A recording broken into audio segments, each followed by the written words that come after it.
안녕하십니까. SPM 리서치의 김영재입니다. 이번 주에 빅 이벤트다 이렇게 말씀을 드렸잖아요.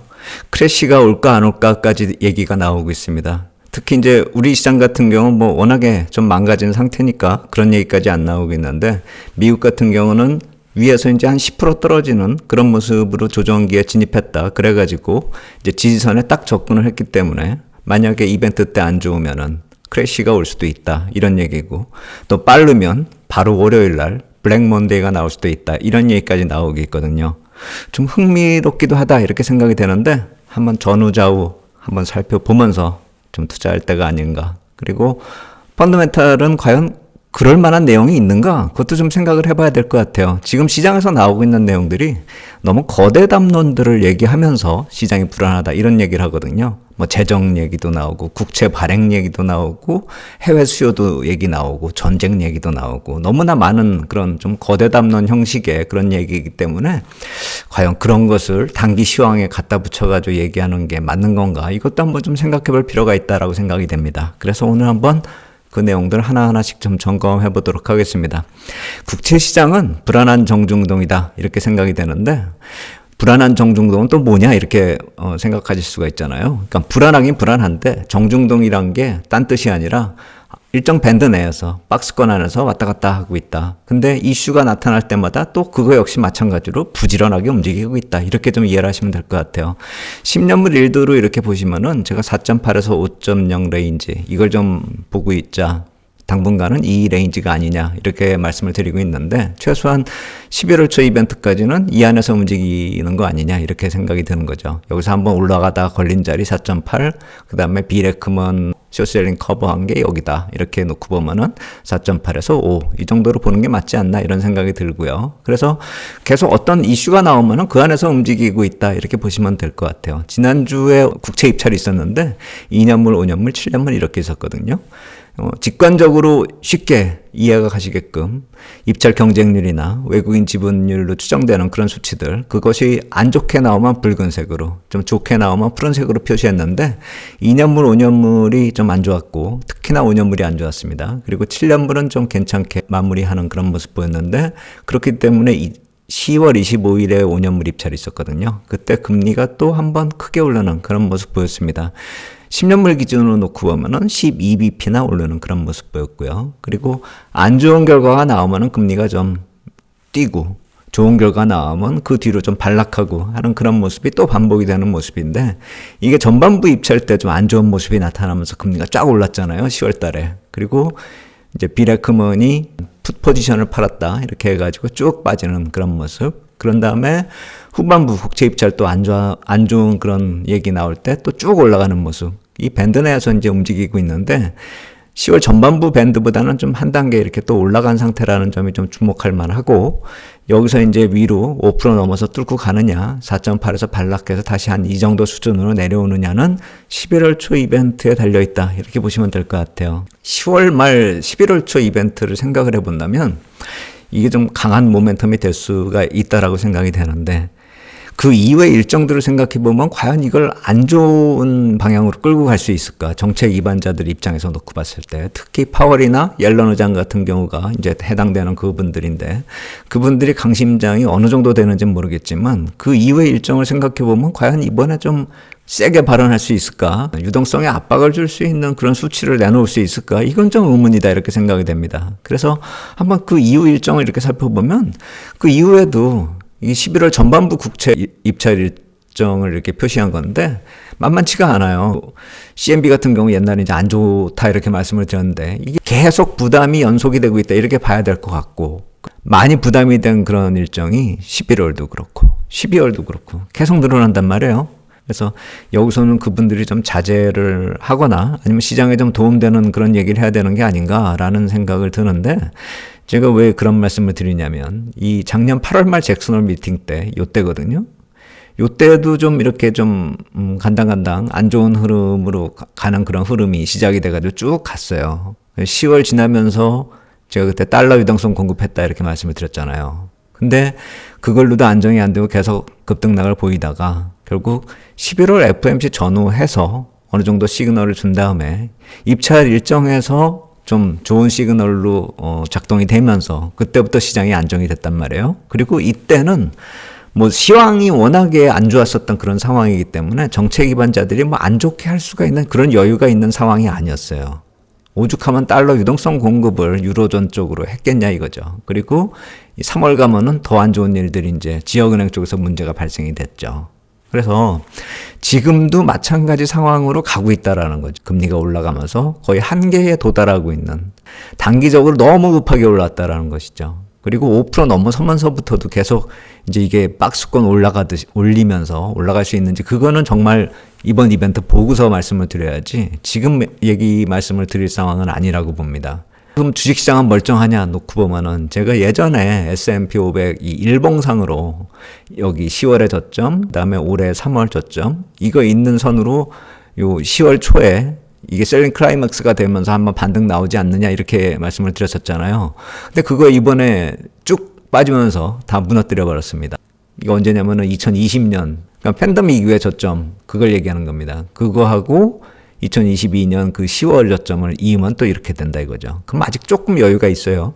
저는 뭐 이 정도 레벨에서 어느 정도 지지를 찾으면 되는 게 아닌가, 개인적으로는 그렇게 생각이 되는데, 어떤 이렇게 줄 막 긋는 사람들은 그런 얘기 하더라고요. 막 이렇게 막 커놓고, 그리고 위에서도 막 커요. 막 이렇게 저항선을 막 커요. 그러고선 내일 시황은 오르거나 내리거나 아니면 정체돼 있을 거다, 이렇게 농담조로 막 이렇게. 제가 봤을 때는 이렇게 장기적으로 놓고 막 이런 식으로 거버리면 이게 무슨 의미가 있어요. 제 생각에는 이제 그러한 얘기들을 어느 정도 신뢰성 가지고 얘기를 하려면은 이번에 이벤트 지나면서 펀드멘탈을 갖다 붙여야지만 가능할 것이고, 사실 이건 너무 후행적이다 이렇게 생각이 듭니다. 그래서 줄긋기는 그냥 재미로만 보시라 이렇게 말씀을 드리겠고요. 그 중에서 이제 의미가 있을 만한 내용은 이 지역은행이요. 지역은행 이 ETF가 KRE는 제가 탄광 속의 카나리아로 계속 한번 보자 이렇게 말씀을 드렸잖아요. 그게 지금 하염없이 떨어지고 있습니다. 지금 2020년 팬데믹 당시 주가 그 정도에 근접을 했었던 지난 2023년 3월 그때에 뭐 하나 무너졌잖아요, 그때. 근데 그 수준까지로 또 접근하고 있다라는 점을 생각해 본다면 지역은행이 과연 뭘 뜻하는지도 한번 생각을 해볼 필요가 있어요. 단순히 이게 국채 수익률이 올라가서 그러느냐, 아니면 상업용 부동산 때문에 그러느냐, 또 이거에 따라서 얘기가 틀려지더라고요. 그러니까 상업용 부동산일 경우에도 또 얘기가 달라지는 게 산업 구조가 달라졌다라는 것이죠. 그러니까 그게 침체 시그널이 아니라 다들 집에서 근무를 하니까, 그리고 뭐 최소한 뭐 하루 이틀 정도는 하는 게 지금 하나 유행처럼 굳어져 가고 있기 때문에, 그러면 당연히 이 도심에 공실이 생기는 건, 상업용 부동산에 공실이 생기는 건 당연한 거 아니냐, 이제 이 얘기가 나오거든요. 그래서 전체적인 산업 구조의 변화도 우리가 좀 생각을 해봐야 된다라는 것이죠. 그래서 예전에 있었던 그런 시그널들이 지금 적용하기에 무리가 좀 있다라는 얘기들이 나오는 거죠. 그래서 이러한 상업용 부동산 얘기가 나올 때는 그런 점도 한번 좀 생각해 볼 필요가 있다라는 생각이 듭니다. 산업 구조가 변했다, 이 점을요. 하지만 중요한 것은 이 정도까지로 내려온다라고 하면은 무엇인가 또 이슈가 될 겁니다. 이쪽에서 지역은행을 M&A로 누가 먹고 뜯어발기고 하는 그런 얘기들이 또 나올 수가 있기 때문에, 그때 되면 시장이 좀 뒤숭숭해지는 그런 면이 나타날 수가 있다. 블랙먼데이 얘기 괜히 나오는 건 아닌 것 같아요. 이 정도 되면은 그런 얘기도 나올 수 있다라고 생각이 됩니다. 하지만 저는 객관적으로 놓고 봤을 때 줄긋기를 가지고서 얘기하는 거에 대해서는 좀 신뢰가 안 간다, 이 말씀 드리고 싶어요. 안 좋은 건 사실입니다. 하지만 확대 해석은 하지 말자, 이 말씀을 드리는 것입니다. When we see geopolitical conflict around the world, like in Israel, like in Ukraine, some of the buildup with respect to China, do you take that into account in figuring monetary policy? Because it may well mean that we're borrowing a lot more money than we have in the past. I would just say everyone knows that it's not a secret, and about all I can say is we know that we're on an unsustainable path fiscally. It's not that the level of the debt is unsustainable, it's not. It's that the path we're on is unsustainable, and we'll have to get off that path sooner rather than later. It's not really something, though, that affects a monetary policy decision about how much we raise rates in the next 6 months. It's not going to be driven by. If there were some vast new fiscal policy that were about to be enacted, and then that would have an effect on the models and would have an effect on projections, and indirectly that would affect us. But we would not be in a position of responding directly to fiscal policy. 방금 전에 보신 화면은 파월 의장이 최근에 뉴욕 이코노믹 클럽에서 스피치한 그 내용이죠. 그러니까 재정 정책하고 통화 정책 간에 그 영향을 서로 주고받지 않는다. 국채 발행을 좀 많이 해야 되는데 그것 때문에 통화 정책이 영향을 받지 않을 것이다. 이렇게 얘기를 했기 때문에 저는 사실 이거 내용을 봤을 때 좀 많이 적지 않게 놀랐어요. 그러니까 만약에 국채를 많이 발행하는데 그것에 도움이 되게끔 어떤 통화 정책을 써가지고 금리에 대해서 좀 적절하게 조절할 수 있는 그런 여유가 있는가 이렇게 생각을 해봤을 때 파월 의장은 절대 없다 이렇게 얘기한 거죠. 그러니까 그쪽은 그쪽이고 난 나다 이렇게 얘기를 하기 때문에 상당히 좀 강경한 그런 답변이었다 이렇게 생각이 되거든요. 그래서 적지 않게 놀랐고 그렇다면은 향후에 어떤 국채 발행하는 데 있어서 전혀 도움을 패드가 주지 않는 거 아닌가 하는 걱정이 좀 드는 그런 얘기였습니다. 이번에 재무부에서 국채 발행 계획 제가 공개한다라고 말씀드렸잖아요. 그중엔 이런 예산 계획도 나올 거예요.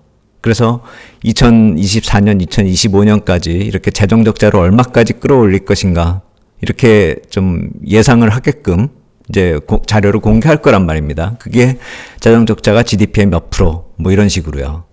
그것이 또 의회 쪽하고 정부 쪽하고 그다음에 프라이머리 딜러하고의 각각의 차이점이 얼마다 이렇게 공개를 할 거예요. 그거에 따라서 실제로 국채를 어느 정도 발행할 것인지 그것도 공개가 되잖아요. 그러면 국채가 발행이 된 이후에 예산을 얼마만큼 쓸 것인가에 따라서 달러의 유동성이 틀려지고 달러 값이 그래서 이때부터 좀 영향을 받을 수가 있다라는 거예요.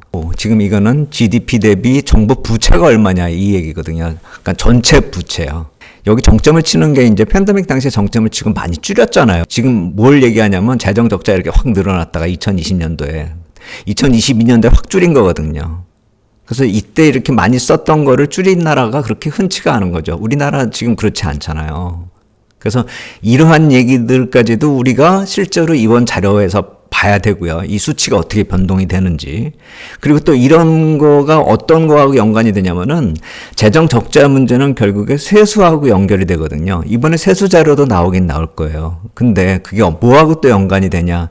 우리가 재정하고요. 정부 재정하고 개인하고 기업하고 이렇게 경제 주체별로 따져봤을 때 개인 쪽으로 지금 돈이 지출된 거잖아요. 저 그래프를 보면은요. 그것이 이제 기업으로 가서 세수로 넘어가게 되는 그 과정을 거쳐야 되는데 최근에 세인트루이스 패드에서 나온 자료 보면은 아직도 소비가 그대로 유지가 되고 있는 상황이고 그 배경에는 퍼스널 세이빙이 익세스된 양이 아직도 이렇게 충분하다 이 얘기거든요. 그러니까 푼 돈이 아직도 경제 순환 중에 사이클 상에 있는 그런 상황이고 아직도 그것이 다 기업으로 넘어가지 않은 상황이기 때문에 세수로 연결되는 것은 향후에도 계속 연결이 될 것이다. 그렇기 때문에 2024년, 2025년까지도 우리가 재정 계획을 계속 봐야 된다라는 것이죠. 근데 문제는 뭐냐면은 최근에 저런 재정이나 재정적자나 국채 발행이나 이런 지역은행 이런 문제들은 최근에 아까 말씀드린 이코노믹 클럽에서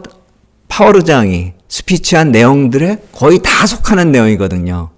그러니까 그때 발언한 내용들이 시장에서 다 타격을 받고 있어요. 이슈를 어떻게 지금 얘기를 하고 있냐면 부정적 시황이 재정 적자에 대해서도 나오고 국채 발행에서도 나오고 지역은행에 대해서도 나오고 그날 파월 의장 스피치한 내용들 모두가 다 지금 시장에서 어떤 부정적으로 지금 평가를 받고 부정적으로 흘러가고 있는 그런 상황이라는 것이죠. 이게 뭘 뜻하냐면은 채권 자경단이 주식 쪽으로 넘어올 수 있다라고 제가 말씀을 드렸잖아요. 자경단이란 것은 실체가 있는 게 아니에요. 그거는 시장에 반영되는 정도라고 보시면 돼요. 그러니까 이런저런 불안한 내용들을 아까 방금 전에 제가 말씀드렸듯이 저조차도 그런 파월 의장의 발언을 들었을 때는 굉장히 좀 불안한 느낌을 받았다라는 것이죠. 협조가 서로 안 될 수도 있겠다라는 그런 생각. 근데 시장도 마찬가지죠. 지금 그런저런 얘기들을 단기 시황에 어울리지 않는 거대 담론들을 얘기를 하면서 지금 시장이 빠지고 있다라는 것이죠. 그래서 국채자경단이 주식시장으로 넘어왔다. 그리고 주식시장으로 넘어올 만한 타이밍이 바로 지난주였다라는 것이죠. 그래서 그것들이 시장을 끌어내렸으니까 계속 이런 시황을 계속 유지시킨다라고 한다면 시장 절단 날 수 있다. 이렇게 스스로 자해를 하고 있다. 이런 식으로 해석이 가능하다라는 것이죠. 그렇다라고 본다면은 이번 빅 이벤트에서 파월 의장이나 옐런 의장이 과연 어떤 결론을 낼까? 시장을 위하는 결론을 낼까? 아니면 이번엔 정말 한번 박살 한번 나봐라. 이렇게 결론을 냈지. 거대 담론화 되었다라는 점을 우리가 놓치면 안 된다라는 것이죠. 시황 자체가 그렇게 흘러가고 있기 때문에 무엇을 봐야 될지 우리가 빅 이벤트 때 좀 관심 있게 지켜보면서 빅 이벤트 중에서 내일 재무부 쪽에서 미국 경제 분석 자료가 나올 거예요. 이게 지금 최근에 페드 쪽에서 베이지북 모은 내용하고 유사할 것이기 때문에 그 내용 나오면은 다시 한번 자료 만들어 보도록 하겠습니다. 오늘 여기까지 하도록 하겠습니다. 감사합니다.